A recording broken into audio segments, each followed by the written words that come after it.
Vamos lá, professora. Tudo bem, podemos começar sim.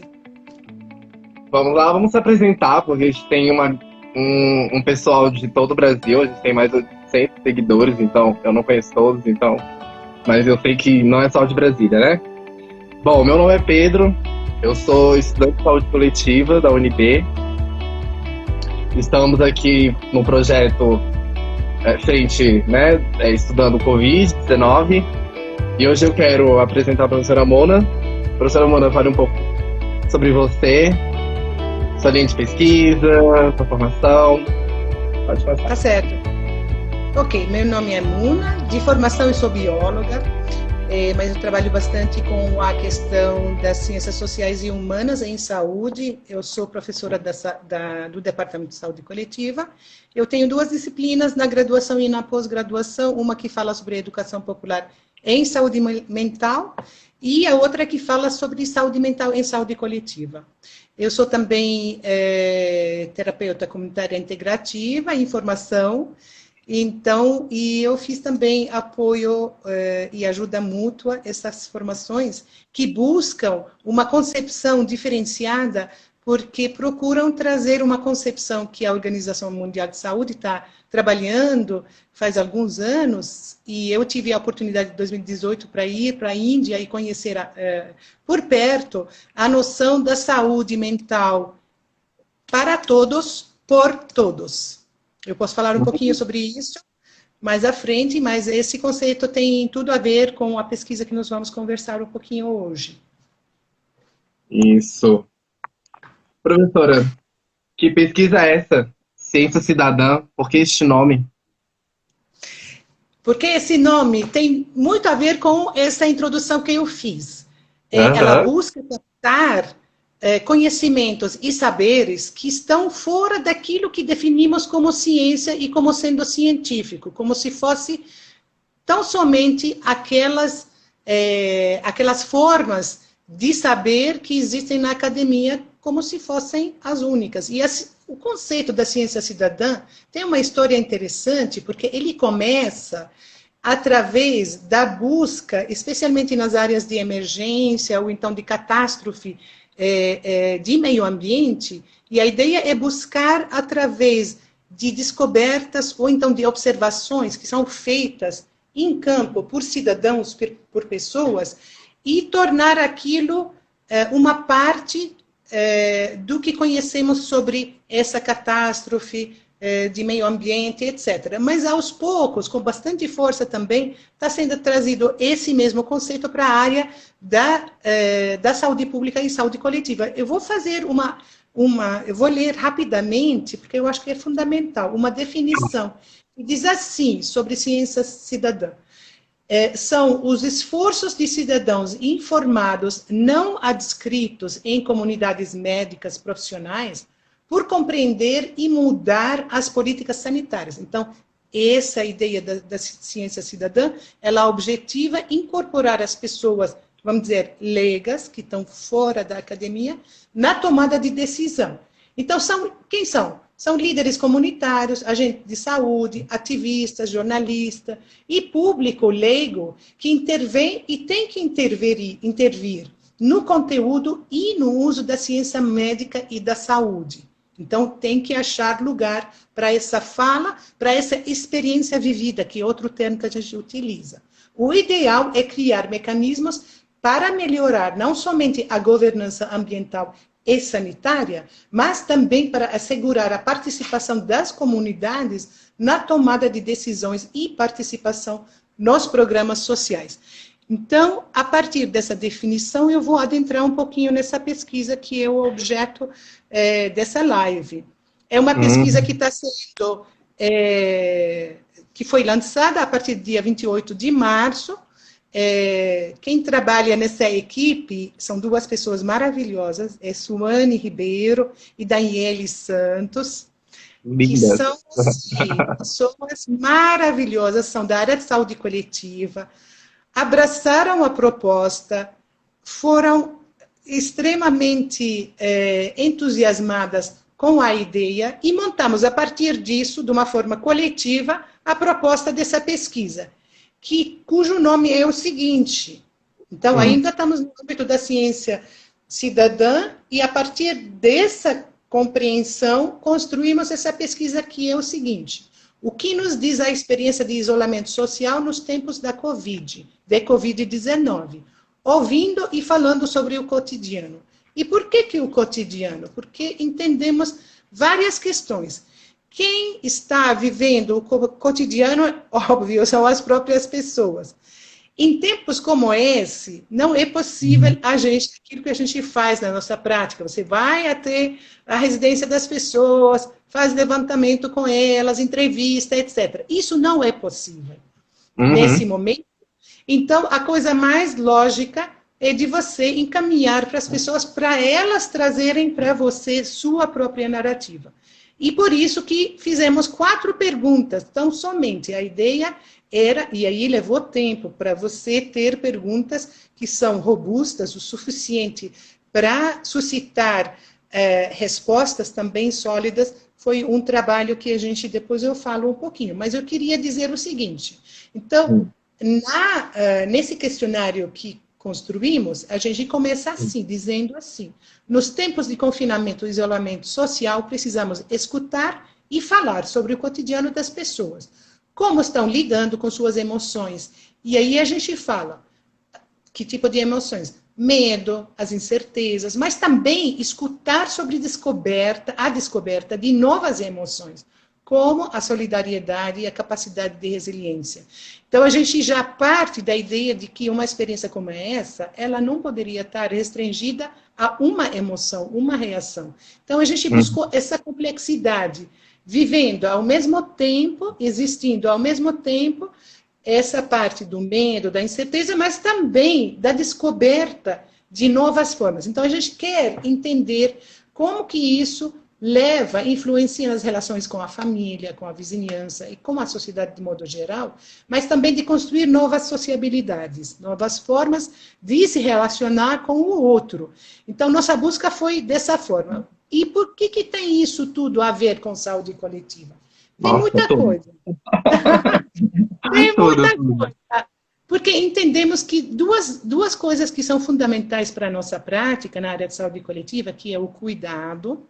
E entendemos o cuidado multifacetado. Então, o cuidado consigo, né, comigo mesmo, e o cuidado em relação ao outro.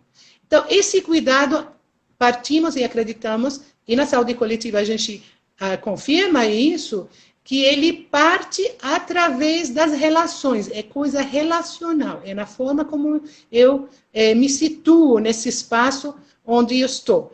E aí, se a gente for um pouco, uma etapa, outra, a gente pode entender que as formas do cuidado estão intimamente relacionadas com seguir as regras, seguir as novas formas de higiene, tudo isso. Então, é tudo relacionado com essa noção do cuidado consigo e com o outro. A segunda dimensão, que é muito importante, é trazermos à tona a saúde mental, e não mais como uma coisa a mais. Pedro, você fez comigo a disciplina saúde mental em saúde coletiva, não foi? Sim, foi incrível. E aí a gente sempre começa essa disciplina dizendo: não existe saúde sem saúde mental. E o que acontece, infelizmente, na formação de todas as áreas de saúde, mas todas, parece que são duas coisas. Então, você aprende a saúde física, biológica, e tudo isso, e aí se sobrar um pouquinho, pode aprender um pouquinho sobre saúde mental, como se fossem duas coisas separadas. E a gente sabe que não são. E a gente sabe que na nossa formação a gente está em dívida, uma dívida muito grande em relação à saúde mental. Então, esse aqui foi nosso propósito, e esse é o movimento que fizemos para essa pesquisa. Eu me delonguei muito. Não, tá incrível. A gente já recebeu algumas perguntinhas aqui, mas antes eu queria dar uns pontos também, que quando você falou que é uma coisa relacionada com a saúde coletiva, né? Eu também vejo que também a gente participa muito dessa questão da redemocratização, né? E esse projeto é trazer a população geral para perto da política, né? Na tomada de decisão, né? E a saúde coletiva, ela tem tem um papel muito importante nisso, né? Muito bem lembrado esse ponto, com certeza. A gente, na verdade, você tem razão, tanta razão, Pedro, a gente sempre enfatiza uma dimensão do nosso Sistema Único de Saúde, que é a parte da participação social, né? A participação e controle social. Eu prefiro participação social, mas enfim. Então, essa parte, a gente tem sempre o desafio de como você mobiliza, protagoniza, e não só isso, como se fosse de nossa parte daqui para lá, mas também de elaborar uma escuta que saiba ouvir a linguagem do outro, né, que muitas vezes é diferente da linguagem que a gente utiliza. A nossa comunicação, seja ela verbal, seja ela expressão física, né? É muito Total, importante. A gente tem total. algumas perguntas. Eu já posso mandar uma perguntinha aqui, é do Fábio. Ele aqui traz, existe indicadores da qualidade do cuidado? Indicadores da qualidade do cuidado? Que cuidado? De saúde Isso. mental? Eu não entendi. Eu acredito, Fábio, você me tira essa dúvida. Acredito que seja na área de saúde mental. Vou ver se Ele ele. está.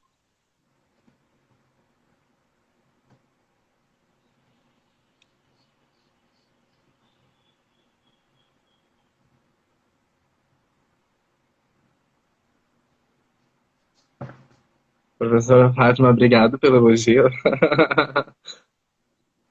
Bom, o Fábio não respondeu ainda, mas Tá. supondo que seria a qualidade do cuidado em saúde mental, o que você diria? Já que eu estou no âmbito de olhar desde uma perspectiva que. Ele corrigiu aqui. O quê? Ele corrigiu aqui. Ele falou que é autocuidado, indicadores de autocuidado e do coletivo. Indicadores de saúde, indicadores da qualidade do cuidado, autocuidado e do coletivo. Bom, é uma questão um pouco complicada, porque polêmica, porque ela nos suscita a tensionar, por um lado, uma receita de o que é o autocuidado. Aí fala para você, 3 vezes na academia, 2 litros de água, e todas as coisas. E sol, e não sei o que. Aí quando você chegar até o final da lista, você fala, meu Deus, que pecado, eu não faço nem 1/3 disso.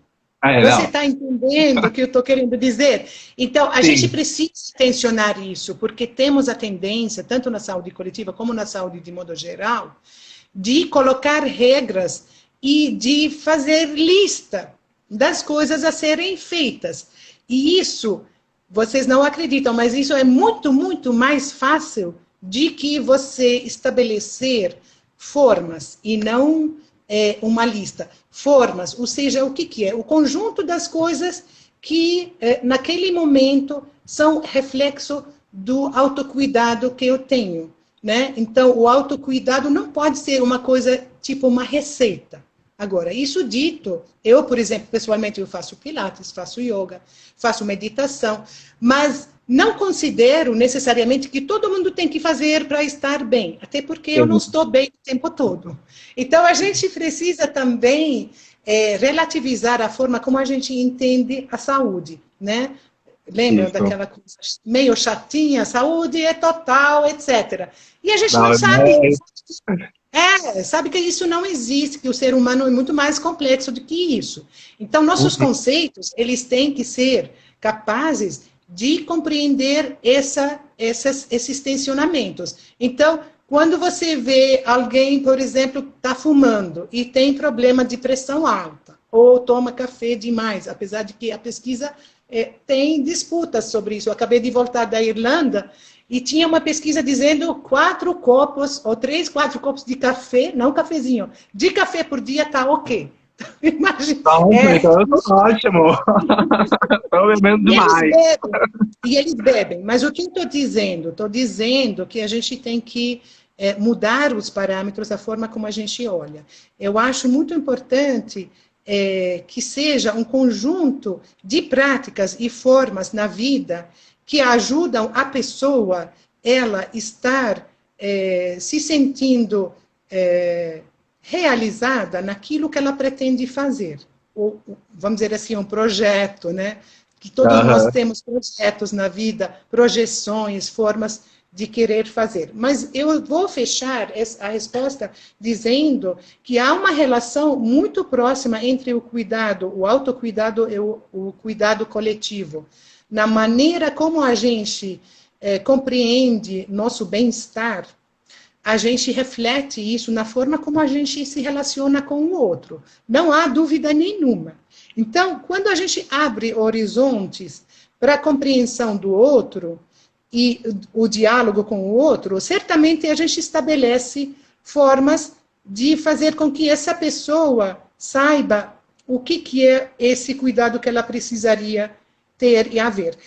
Esse momento é fundamental para isso, porque a gente está saturado e saturada por inúmeras listas e listas de o que fazer. Eu não estou dizendo que não é para fazer, eu faço, eu sigo, mas que não seja somente este o recurso que a gente oferece como profissionais na área de saúde, que haja outras formas. Essas são importantes, mas que outras formas que existem? Então, nessa pesquisa, a gente acredita que ela nos dá uma luz, ou nos deu já uma luz sobre como as pessoas estão lidando com o seu dia a dia na perspectiva delas. Então, o que a gente tem visto, foram construídos, a Suane e Daniele construíram 5, 6 categorias das respostas, mas todas elas falam de uma combinação de sentimentos conflitantes. Então, por um lado,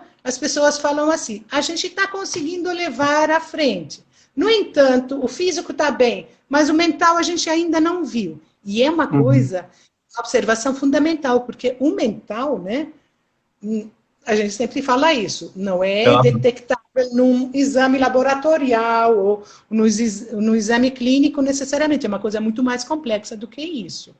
Então, só dizer, assim, a minha resposta, espero ter te ajudado. 2 coisas. Primeiro, não nos restringirmos a listas, né? A gente pode oferecer como profissionais de saúde muito mais do que isso. E segundo, há uma relação direta entre o cuidado individual e o coletivo. Você falou em listas, a Tatiana Novaes aqui, ó, uma pessoa incrível que eu conheci, mandando um beijo pra ela, ela tá aqui assistindo a gente. Ela falou que tá cheio de listas. Eu conheço a Tatiana. Oi, Tati. Será que ela está me ouvindo? Tá, né? Acho que sim. Um beijo Já para você. Um beijo para você. Eu só queria falar 2 coisas, Pedro, se você me permitir. Nessa pesquisa, o que a gente está querendo? Coletar dados em tempo real, por meio de pessoas convivendo no contexto de isolamento social durante o Covid. Por que tempo real é importante? Para você poder captar aquele conjunto de reações e de sociabilidades que está sendo reconstruídas, muitas delas estão sendo desconstruídas de repente, mas essa coisa de tempo real é importante. Eu tenho um pouco de familiaridade, eu sou palestina, eu tenho um pouco de familiaridade, ou bastante, faz tempo, mas em momentos de emergência, muitas coisas são empurradas do lado porque tem outras coisas mais existenciais. Então, isso de enfatizar o tempo real é da gente abrir espaço para as pessoas registrarem sua narrativa enquanto em curso, enquanto o evento está acontecendo. O segundo resultado que a gente está esperando, estamos construindo, né, nessa pesquisa, é fomentar um espaço de qualificar o papel da ciência no conhecimento sobre o manejo da sociedade, sobre o manejo da sociedade individuais e coletivos frente à situação de emergência em saúde pública. Então, isso, um espaço de qualificar, realmente, é uma forma da gente ver como é que discorre isso. Estamos na primeira etapa, coletamos os dados. Daqui a um mês, as mesmas pessoas que responderam vão ser solicitadas a fazer outras respostas, as mesmas perguntas. Então, o que a gente vai construir? Um banco de dados que seja longitudinal, que reflete sobre as respostas iniciais, no meio do caminho, e a gente não sabe quando vai fechar. Então, nós vamos ir sentindo como são as respostas, o contexto no qual nós estamos. E, por fim, após repetir essa pesquisa em intervalos, nós vamos conversar com essas mesmas pessoas, nós vamos querer construir uma comunidade de prática, vamos dizer assim, em torno dessa pesquisa, e nós vamos, ao final, articular e construir junto a eles aquilo que a gente acredita ser recomendações ou então propostas para as políticas públicas locais, né? Então, para fechar o ciclo, né, para realmente fazer uma ciência cidadã, porque a ciência cidadã não é somente você pedir para as pessoas responderem, você quer engajar elas, você quer acompanhar um processo e construir junto a elas um conjunto de realidades ou de conhecimento, de saber, já que a gente está falando da ciência, que a gente quer entender aquilo que eles refletiram, compartilharam conosco, sim, faz parte, sim, de uma ciência por pessoas leigas, no entanto, é uma ciência construída da experiência. Na área de saúde mental, eu estou trabalhando bastante com um conceito muito importante, que e agora na Irlanda, que eu fiquei 4 meses fazendo como professora visitante, eu conheci várias experiências, que eles chamam expertise by experience, e é um eixo fundamental. Tornar-se experiente através da experiência vivida. Então, todas as pessoas que têm sofrimento psíquico são pessoas que são experts nessa área, né? Por quê? Porque eles né, isso.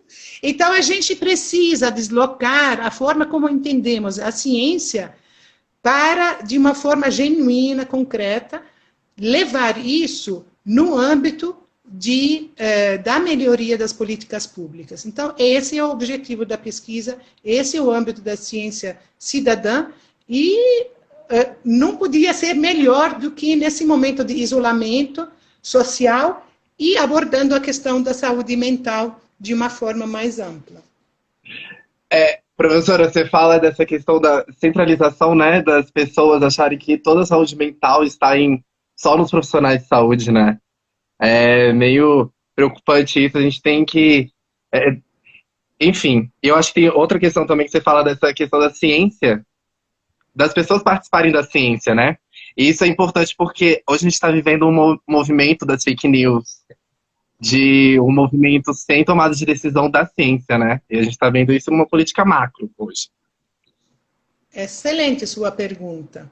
Excelente. Então, eu vou começar a falar que há uma diferença entre as duas coisas, né? Na minha concepção e tudo isso. Então, quando a gente fala da ciência cidadã, ela tem que ter uma estrutura, né? Ela tem que estar dentro de uma construção. Objetivos, com que fins, para que a gente vai utilizar esses dados, e você entra no processo de colocar aquilo que é trazido como informação, colocar ele numa discussão do coletivo, né? Então, essas respostas que eu estava dizendo, eu acho que no momento em que você desloca de um espaço da manifestação individual, que é muito válida, também, eu não estou negando, é muito válida, mas no momento em que você associa ela a uma amplitude de experiências, outras formas da compreensão daquele saber. Tudo é relacional. Então, eu vou voltar, né? Nessas plataformas onde ocorrem muitas vezes também não é uma coisa tudo tranquila, está tudo bem, nós acreditamos na mesma coisa.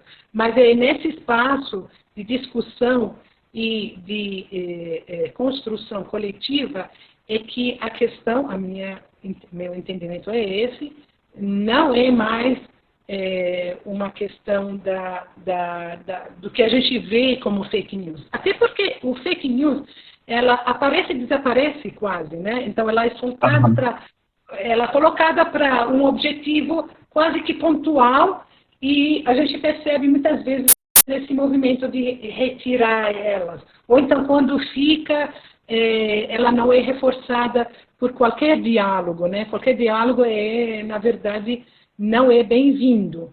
Então eu diria que tem diferença, sim, na concepção de uma ciência cidadã. Que é uma coisa, não é nova, gente, é uma coisa que vem bastante tempo.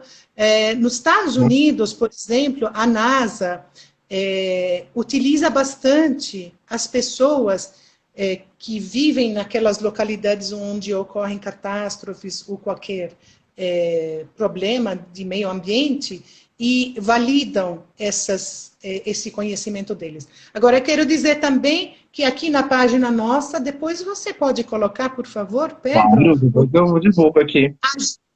A gente adotou, eu vi que eu fiz um levantamento de literatura e em relação a essa nossa pesquisa, o que condiz melhor é essa definição que eu coloquei, uma definição do historiador da Fiocruz, chamado Marcos Cueto, ele é peruano, e aí a gente disponibilizou o link para o artigo.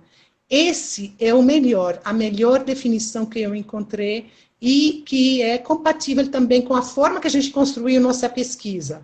Eu estou dizendo, então, que você vai achar várias definições da ciência cidadã. A gente adere a essa proposta desse pesquisador, Marcos Cueto, historiador, na verdade. E eu gosto muito da gente trazer das áreas das ciências humanas, que muitas vezes são esquecidas, né? História, educação, etc., para nossas compreensões na área de saúde coletiva. Então, ele faz um trabalho belíssimo de discorrer sobre o que ele entende. Mas está na nossa página na Ecos, vocês podem consultar.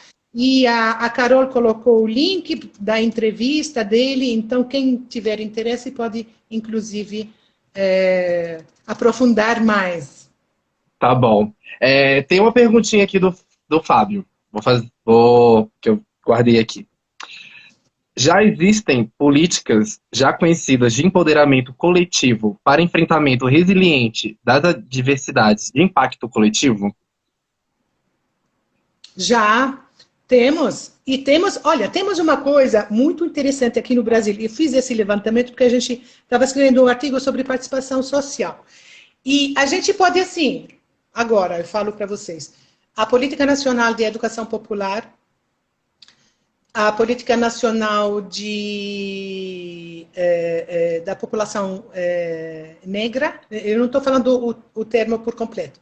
E aí você vai passando várias políticas públicas que a gente tem, nos quais militantes nos movimentos sociais literalmente se deslocaram para os ministérios da saúde, ou então para as secretarias, e fizeram aquilo que a literatura chama, que são... qual que é o termo? Eu vou tentar me lembrar. Mas, assim, são militantes que entraram na burocracia, vamos dizer assim, nos órgãos dos governos, por momentos, a Política Nacional de Saúde da Mulher, por exemplo, a mais recente. E eles são, a gente pode identificar grupos de pessoas que fizeram parte da militância e que foram para dentro do Ministério e tiveram um papel muito importante. Essa ideia do Fábio me despertou. Eu vou colocar isso dentro como acervo de material para nós dentro da página de Ciência Cidadã, porque a gente pode trazer essa dimensão. Ela é distante, né? Não é a mesma coisa. Mas, certamente, aqui no Brasil a gente pode falar isso. Em outros países também, na Índia, vários outros países. Então, esse movimento, a partir dos anos, acho que 80, começa a se articular. E é assim, por um lado, a literatura aponta, por um lado, que é uma coisa muito positiva, mas, por outro lado, questiona o resultado final, vamos dizer assim. Por quê? Porque entende que os espaços burocráticos da burocracia, do Estado, etc., elas têm estruturas que não permitem um reflexo fiel e completo do movimento social. Então, entra esse tensionamento e o resultado vai ser, vamos dizer assim, uma negociação, né? Eu estou falando de modo geral. Mas é um tema fascinante, é muito importante. Para nós, na área de saúde coletiva, a gente mergulha nisso. Anos, a gente pode criar disciplinas, pesquisa, tudo, para compreendermos esse movimento para a gente. Com certeza, com certeza. E a pergunta do Fábio, ela é bastante relevante. Em 2018 eu fui para a Índia e uma das pessoas um psiquiatra, mas que é advogado também, e ele fez parte da construção da política nacional deles, da reforma psiquiátrica. Então foi muito importante e tinha acabado de sair agora a política, quer dizer, 2018. E era muito importante ouvir ele falando para a gente do processo, como que foi a construção de uma política pública. Então, é uma área muito interessante, muito bem rica. interessante. E aí ele fala sobre isso, os encontros, desencontros com movimentos sociais e assim por diante. Muito interessante. Isso é interessante que lá nas aulas da professora Fátima, a gente sempre tem um convidado do movimento para falar sobre determinados assuntos. Por exemplo, a gente falou da saúde da população em situação de rua. A gente chamou a população em situação de rua, da galera do movimento, para falar sobre isso. Sim. E traz uma riqueza nessa questão de ouvir as outras experiências, né? Professora, eu tenho uma outra pergunta da Tatiana. Como você trabalha as questões éticas e de autoria na pesquisa cidadã? E é naquela questão da experiência, como ciência. Como é que você trabalha as questões éticas de autoria? Eu não vou poder te dar uma resposta completa agora, nesse momento, Tatiana. Mas as premissas, elas são outras, né? Elas são diferentes. E a autoria, ela se faz de uma forma inclusiva, né? Essa é a minha resposta, inclusiva no sentido de não fazer aquela prática que normalmente fazemos. Levantamos dados com a população e falamos para eles, muito obrigada, nós vamos colocar, e eu não estou sendo cínica, não. Nós vamos dar agradecimento a vocês. O movimento é outro. Eu vou te responder também, a partir da experiência que eu tenho com o Movimento de Saúde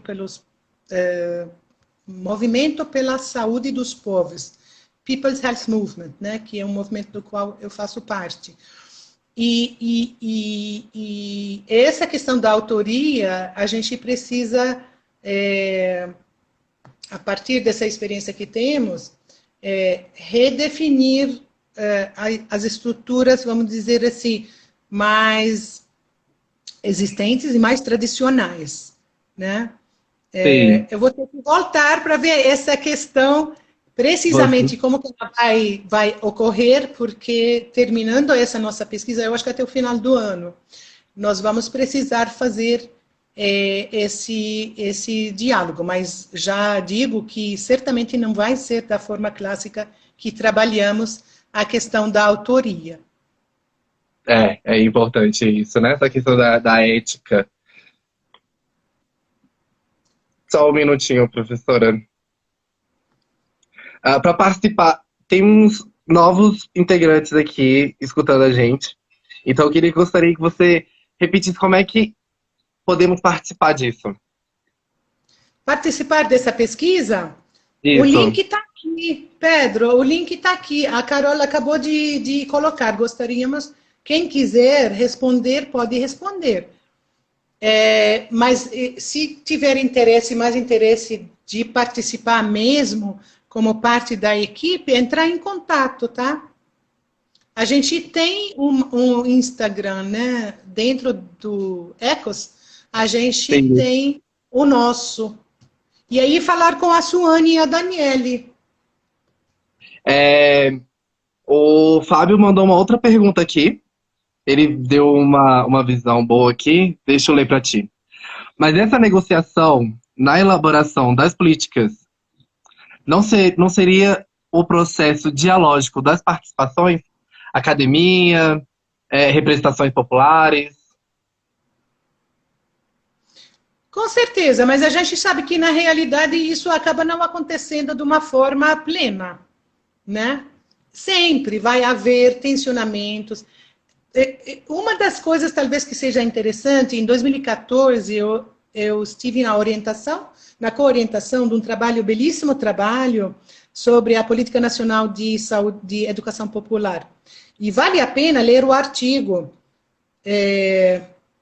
buscar com o meu nome, né? Muna Muhammadodeh, eu sou coautora desse artigo, mas quem escreveu foi o Oswaldo Bonetti, eu estava na coorientação. Você E é tem dois artigos, belíssimo. então, para mandar. Quem? Você Você quer tem que eu dois mande? artigos para a gente publicar aqui Sim. no nosso site. Mas continue, por favor. Então, e lá fica evidente que havia, né, essa questão, de modo que eu sugeri que o trabalho seja problematizando, né, problematizando. Então, o título do trabalho é Problematizando a Institucionalização da política nacional de educação popular. Então, porque os dados estavam mostrando claramente que havia essa questão, ela é tensa, né? Tem tensão. Uhum. Um assunto muito importante para nós que vivenciamos uma época de um número impressionante de políticas públicas. A gente tem política pública para um conjunto muito grande de populações, de necessidades, tudo isso. Não estou dizendo que não era preciso, mas eu estou dizendo como é que a gente faz com que essas políticas dialogam entre si e como, porque eu acho que esse é o ponto que muitas vezes fica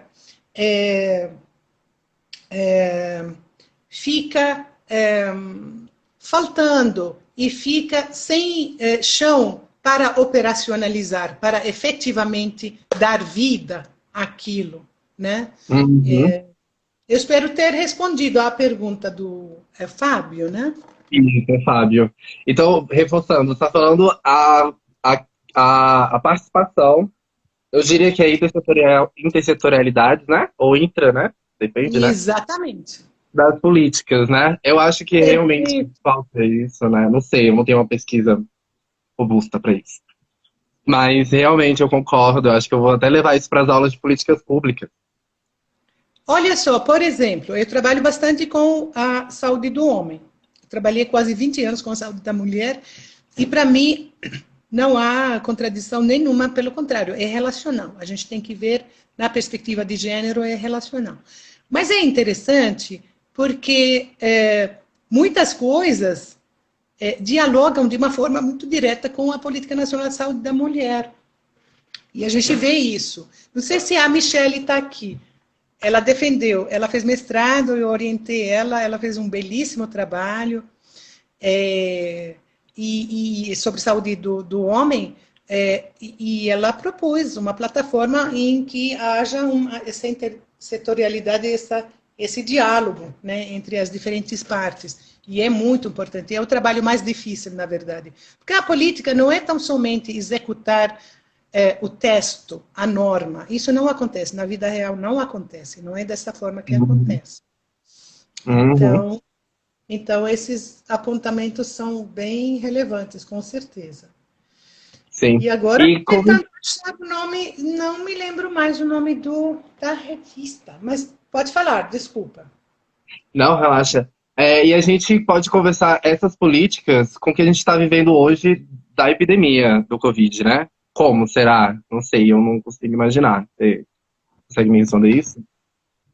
Olha, eu acho que tem várias coisas interessantes. Eu vou te dar uma resposta pequena de um GT do qual eu estou fazendo parte, Uhum. e sobre saúde mental, e quem está integrando é um colega meu queridíssimo, o professor Paulo Sérgio, da área de saúde da obstetra ginecologista, né? Então ele trabalha no HUB e eles estão fazendo o trabalho sobre a questão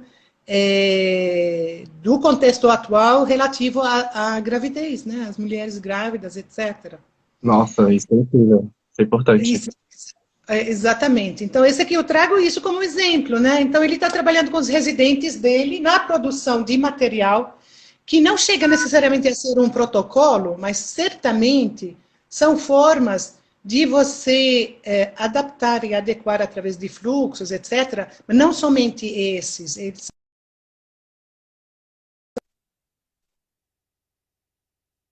acontece que tem necessidade, ele falou essa palavra que eu achei maravilhosa, de se reinventar.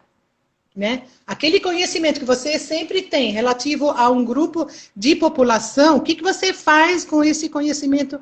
Ou então, o que, que é necessário para que seja validado, validado no sentido de qualificado. Não estou Sim. dizendo Aham. validar em testagem, etc. Mas de realmente torná-lo relevante, essa é a palavra correta.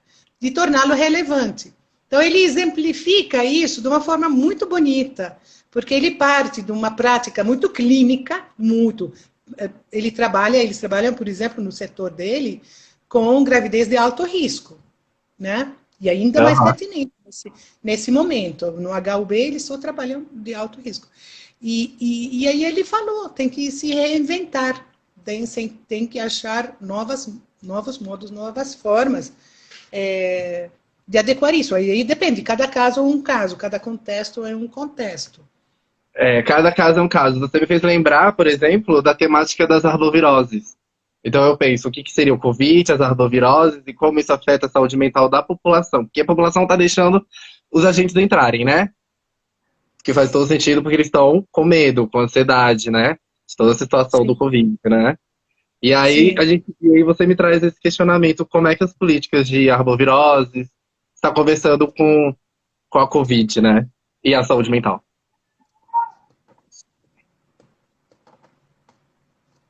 É, É. é interessante, é interessante. Eles são todos desafios que a gente tem, e eu estou acompanhando bastante também a questão da saúde mental em outros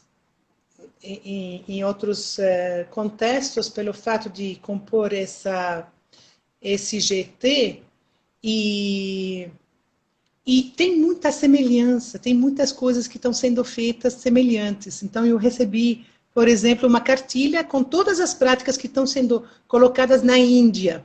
São muito semelhantes às nossas. Então, você vê terapeutas fazendo virtualmente, oferecendo-se de uma forma grátis. Linha de emergência para terapia de conversa, né? Ah, Então, isso eu vi também. Incrível. muitas coisas que são bem próximas, bem semelhantes, né? É importante a gente conhecer e estar ciente daquilo que está acontecendo em outros contextos. Sim, é Mas essa importante. é, então, então eu acho que da forma como a gente colocou nessa.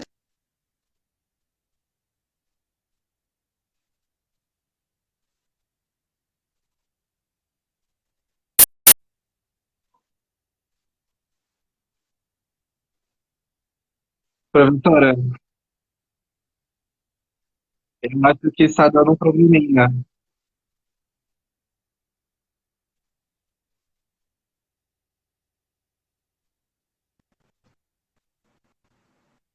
Professora, ixi, deu um probleminha agora na Eu internet. não estou te Você falou e ouvindo. começou a parar. Tá me ouvindo? O que você falou? Deu um probleminha. Aí, ó, tá, parou de novo. Agora voltou. que a gente estava falando? O que eu estava dizendo? Não lembro mais. Não, agora parou tudo. A gente tava falando sobre a ser cidadã. Eu não tava conseguindo escutar, parou tudo. Agora eu recebi o seu artigo. A gente vai divulgar. Não sei qual a Isso. melhor forma, mas a gente tem uns 10 minutinhos, porque o Instagram, ele para a nossa live A depois de conversa. 60 minutos. Tá, joia. Eu gostaria que você fechasse um pouco falando novamente do projeto, porque tem novas pessoas no grupo. Tá, então, o projeto como todo, vamos lá. É um projeto, tá ok? Eu posso falar? Que foi Tá submetido, na horrível. verdade, ele foi submetido a um edital que a UNB lançou, e a UNB está de parabéns, é minha instituição, mas eu tenho que falar isso, gente, porque a forma rápida, eficiente que está fazendo para abrir as portas, as possibilidades para nós, né, para a comunidade da UNB, para estar ativa, engajada, isso é louvável, é uma coisa muito importante. Então, foi lançado um edital em parceria entre o Decanato de Pesquisa e Inovação, né, com um decanato maravilhoso, e o Decanato de Extensão, solicitando projetos enfocados especificamente no Covid-19. Então, eu, a professora Valéria e a Fátima apresentamos 3 projetos. Eles estão interligados. Eu não vou falar agora como estão interligados, mas eles estão Manda o interligados plano pra galera porque pelo Insta. você pode entrar na página da Ecos e você vai ver que eles estão, os 3 estão dentro do Covid-19, né?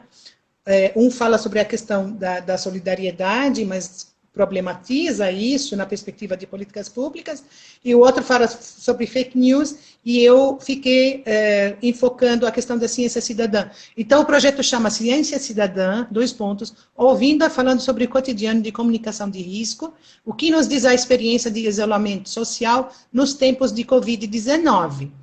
Então, esse aqui foi submetido, ele foi aprovado, 115 projetos foram aprovados, eu fiquei muito feliz com isso. 2 pessoas maravilhosas fazem parte da equipe, são lindas, atuantes, originais, amam o tema, que são Suane Ribeiro e Daniele Santos. E o objetivo, aí eu vou ler aqui, o que a gente quer fazer? A gente quer coletar dados em tempo real, por meio de pessoas convivendo. Perdão. Só um instante, eu vou desligar uma coisa aqui.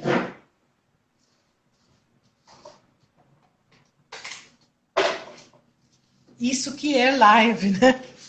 Então, a gente quer entender em tempo real o que está acontecendo, como as pessoas estão convivendo no contexto de isolamento social, e queremos, a partir disso, fomentar um espaço de qualificar o papel da ciência cidadã no conhecimento sobre o manejo da sociedade e indivíduos coletivos frente à situação de emergência.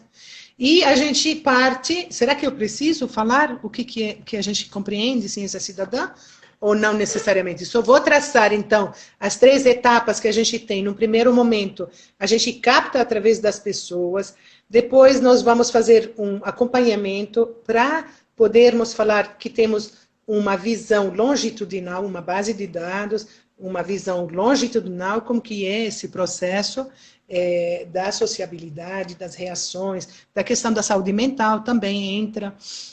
E, finalizando isso, nós vamos, a partir de criar uma plataforma com as pessoas que ficam, porque a gente sabe, nem todo mundo fica. Temos até o momento 31 questionários respondidos, que está tudo bem, sabem por quê, gente? As pessoas estão sendo, todo mundo, nós também, né? Saturadas por questionários, por perguntas, por todo tipo de coisa, né? Parece que é um alerta, sim. Então, eu compreendo perfeitamente, eu tenho um posicionamento muito compreensivo em relação a isso. Se a gente conseguir manter, ao longo dos próximos 3, 4 meses, uma linha de resposta sólida, a partir do começo desse projeto, que foi 28 de março, a gente teria dados sólidos, confiáveis, sobre a questão processual daquilo que é a reação, mas também em tempo real, porque muita coisa acaba sendo esquecida, né? Ou então colocada do lado, porque tem outras coisas mais urgentes, né? No momento, você tem que fazer, resolver. Chegando a essa etapa, nós vamos construir, através de uma comunidade de prática, eu vou chamar, mas estou sendo muito ambiciosa, porque comunidade de prática é outra coisa, ela tem dimensões muito mais complexas do que isso, mas vamos dizer assim, um conjunto de pessoas que fizeram essa pesquisa, né, que participaram, e a gente vai sistematizar os resultados, e nosso objetivo é levar esse coletivo a um objetivo final, que é o quê? Fazer uma reflexão aprofundada sobre o que significa aquilo que foi a experiência vivida, gerada através de saberes e conhecimentos expert, né? Expert by experience, né? Que as pessoas conhecem a experiência, pela experiência elas tornam-se experts. E a partir disso, articular com elas uma construção que seja aplicável, ou então dialogue com políticas públicas, né? E eu não estou falando, assim, a política pública de saúde do homem, por exemplo, mas de coisas mais próximas à vida delas, de decisões, para que haja uma contribuição, participação por parte dessas pessoas na tomada de decisões que impactam na vida delas. Eu vou dar um exemplo rapidinho. Por exemplo, eles ficam falando, várias nas respostas, falaram dessa questão de estamos bem em casa, sabe? A questão de abrigo está bem, a comida não está faltando, então todas essas coisas que a gente sabe que há a preocupação de não faltar, né? Mas eles dizem, o físico está bem, mas o mental a gente não sabe ainda.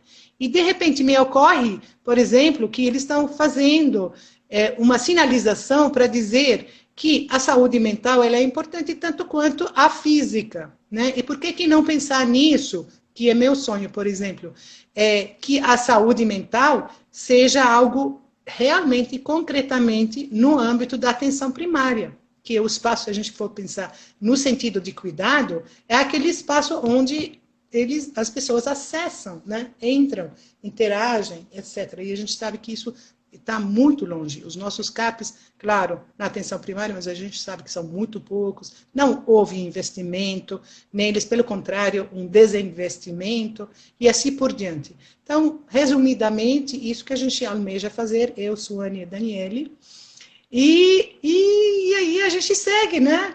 Movimentando isso. Parabéns pelo projeto, professora. A gente tem uma última pergunta do Fábio.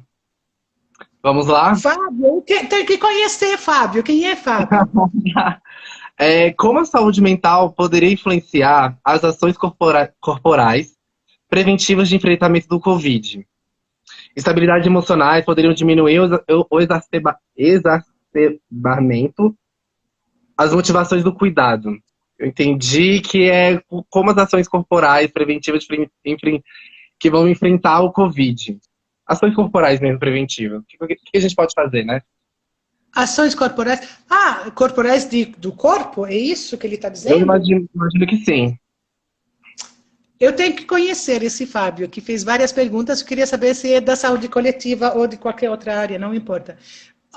O grupo da UNB, que fez está construindo um belíssimo projeto de contingência, aborda também a questão física, né? Então, eles já estão com vários vídeos, várias formas de orientar em relação a exercícios a serem feitos dentro da casa, né? E esses subgrupos, eles integram o GT maior que eu falei, da saúde mental, do qual eu estou fazendo parte. Então, certamente, eu acredito que sim, há uma relação, com certeza, e é uma coisa embasada em um conhecimento que a gente tem faz bastante tempo, essa correlação entre as duas coisas. Você responde? Para mim, a gente tem aquela relação, né, aquela subjetividade do que seria saúde mental para cada um, né? O que eu diria para mim é que eu tô fazendo yoga, estou fazendo no aplicativo de graça, fazendo um alongamento, treinando respiração, né? Claro que isso é para mim, não é para todos, mas tá. Professora, peço você chegar um pouquinho mais perto da câmera, porque a Luana vai fazer um print nosso para depois divulgar. Quanto mais perto? Eu vou tirar meus óculos. Estou com os olhos assim. Peraí. Tá ótimo, tá ótimo. Enquanto isso, já conversando, a Suane falou sobre refletir sobre o projeto. Eu acho que o projeto tá incrível. É um projeto de extensão que pode, não é só os estudantes de saúde, seja de enfermagem, mas também estudantes de comunicação, estudantes de história podem participar, certo? Com É certeza. importante essa multidisciplinaridade. Eu não sei se tem algum aluno que é de algum curso diferente da saúde que esteja nos assistindo. Por favor, se tiver interesse, venha participar também, Com certeza. né? Muito E eu bem-vindo. quero E quem me conhece nas minhas disciplinas, eu faço questão de trazer alunos. Normalmente eu fecho metade para a saúde coletiva, a outra metade para todas as outras áreas. E sempre dá certo, gente. Sempre, sempre, sempre.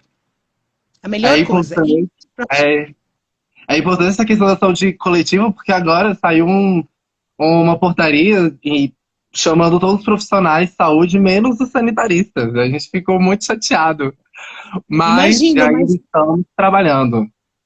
mas veja só, olha, o HUB abriu para essas 4 categorias que estão sendo chamadas também, né? Fisioterapia, farmácia, enfermagem e medicina, mas eles colocaram também, eu vou te mandar o link agora, para voluntários graduados em todas as áreas de saúde. E nós Ai, fazemos parte. Então, é importante também divulgar isso. Eu soube, eu compartilho essa frustração. Mas tudo bem, vamos com calma, que as coisas vão mudar. Porque é nossa uma luta, profissão, estamos aí. nossa profissão em nível de graduação, ela é muito recente, são 11 anos, acho que é isso, né? Então, É. eu fiz parte de várias reuniões do Conselho Nacional de Saúde e fazia assim, era engraçado, muito engraçado, porque falava, mas o que vocês vão fazer mesmo? Eram profissionais, gente, de várias outras áreas. Então, assim, a gente tem que ter, ao mesmo tempo, paciência e resiliência. Resiliência em que sentido? A gente precisa qualificar também e a gente precisa, o tempo todo, estar explorando onde que é um espaço mais adequado para a gente em colaboração, sempre, de uma forma interprofissional. Então, uma vez eu ouvi, muito tempo atrás, graças a Deus, uma vez... Vamos encerrar então, vamos dar umas últimas palavrinhas sobre a importância da ciência cidadã e o enfrentamento nesse Covid, por favor. Eu acho que a ciência cidadã, ela vem, assim, como conceito, para agregar a outros conhecimentos e formas de trabalho que a gente faz. Então, eu mencionei no início a educação popular, que valoriza os saberes e que entende uma plataforma muito menos voltada para uma visão de especialista e muito mais enfocada na questão da experiência. A saúde mental, em particular, e isso é uma coisa, assim, nem é questionada, né?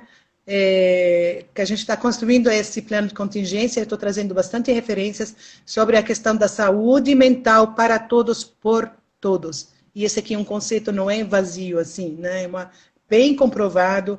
A gente vem trabalhando com isso, nós queremos implementar a ciência cidadã, ela nos fornece um meio de trabalhar isso, e é muito empolgante a possibilidade da gente fazer essa pesquisa em tempo real e incorporar, integralizar as pessoas na construção desse novo conhecer, dessa nova forma de compreender a realidade com todas as suas dimensões, quer seja na questão da saúde mental, saúde física, que a gente não vê isso de uma forma separada. Muito obrigado, professora. Essa conversa foi muito boa. Acredito que para quem está assistindo também é incrível. Estamos salvando o vídeo para quem perdeu uma boa parte da conversa, a gente vai postar novamente. E é isso, vamos juntos nesse estudos. Vamos sim. Um beijo, Pedro. Até a próxima. Um beijo, professora. Até mais. Fiquem bem, fiquem em casa, tá? Fique bem, fique em casa. Cuide dos seus próximos. Com certeza. Beijo. Tchau, tchau. Beijo, beijo, gente. Muito obrigado por assistir. E vamos compartilhando conhecimento. Ciência cidadã aí. Beijos.